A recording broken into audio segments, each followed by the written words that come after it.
Senator Robert F. Kennedy died 50 years ago today. My thanks to all of you, and now it's on to Chicago, and let's win there. Thank you very much. Bobby Kennedy was assassinated at the Ambassador Hotel in Los Angeles just moments after he won the California presidential primary.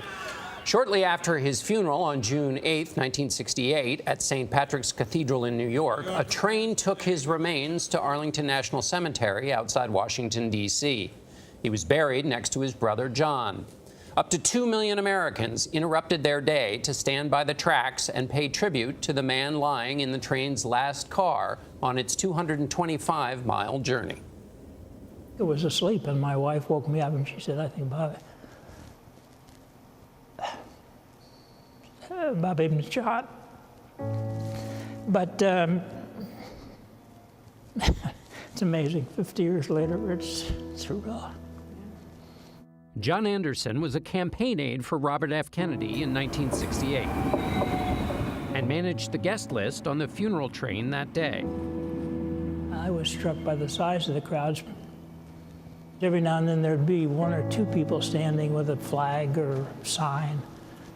It was very emotional. Still is.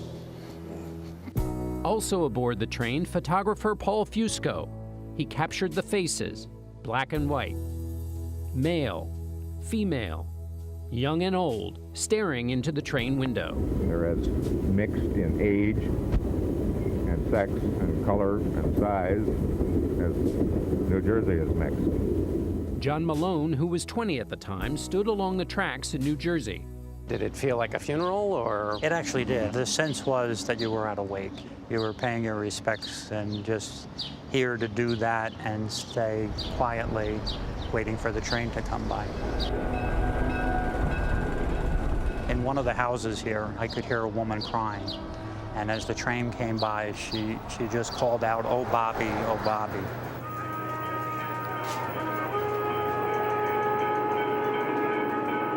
When did you make the decision that you would go watch the train go by? As soon as I knew that the train was going to be coming by this close, I just felt I needed to do it. Good people like Bobby Kennedy need to be remembered. Nothing has changed. When Bennett Levin was 28 years old, he watched the train pass in Philadelphia. And we waited and we waited and we waited for what seemed to be eternity. The bridge was lying 3 deep. There wasn't a spot to be had. What kind of people were there? Just every common day working people. Everybody seemed to turn out. And the crowd, even though the train was hours late, stood there reverently waiting for the train.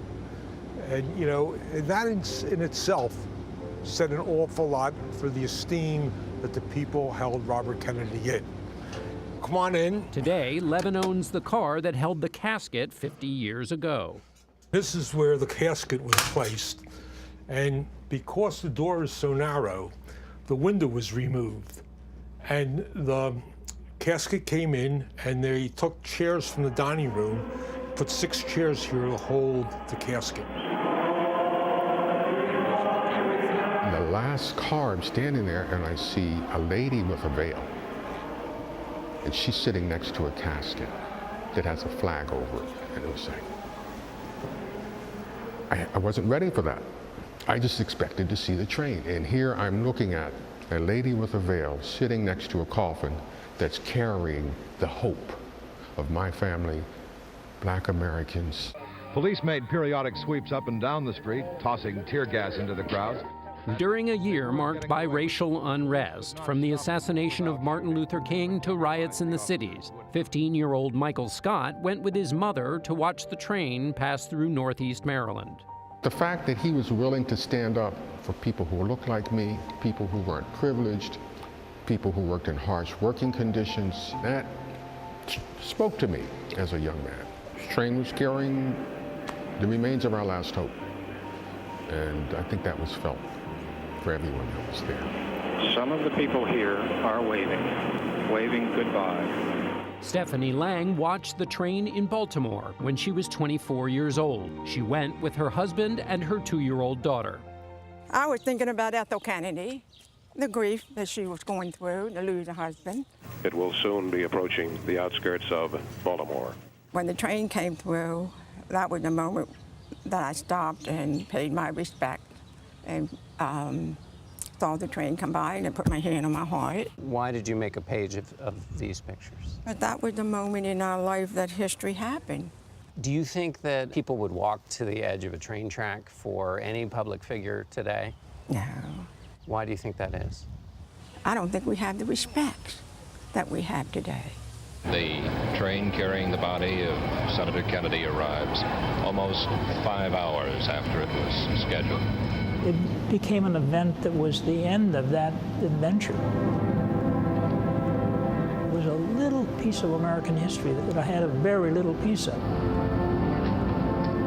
And it also gave me a lot of hope at that moment that there would be a better day. Boy, John, there's something very powerful and very beautiful to know that 50 years later, your death, your life meant something on the planet that people still remember and admire and are moved to tears by your passing. right. That's very strong. And who would we walk to the edge of a train track She for couldn't name today? anybody. Yeah, yeah. It was very powerful having those conversations. Well, it was said about him that he felt the same empathy, right, for white working class as for blacks, as for Latinos, as Native Americans, and that in this era we yearn for someone who could unite such a diverse group of people the way he did, the way he felt empathy for all of them. And he felt it in his bones when Martin Luther King Jr. was assassinated. The famous speech where Bobby Kennedy stands up on the back of a truck and extemporaneously gives a beautiful eulogy. He didn't have a speechwriter. It just came out of him, and that's what people connected to. Yeah, but it leaves me sad knowing that that woman, like many people feel, who would you go and stand on the railroad tracks? And But we still hold a place there, and now we're just Yes. looking, some of us in America, and so we still strive for that. yes, Beautifully done. Beautifully done. Yeah, great to see Beautifully those done. pictures, We almost said it in unison. Yeah. Beautifully done. Well, it was Mr. an Dickerson. amazing Yeah. team effort. Yeah.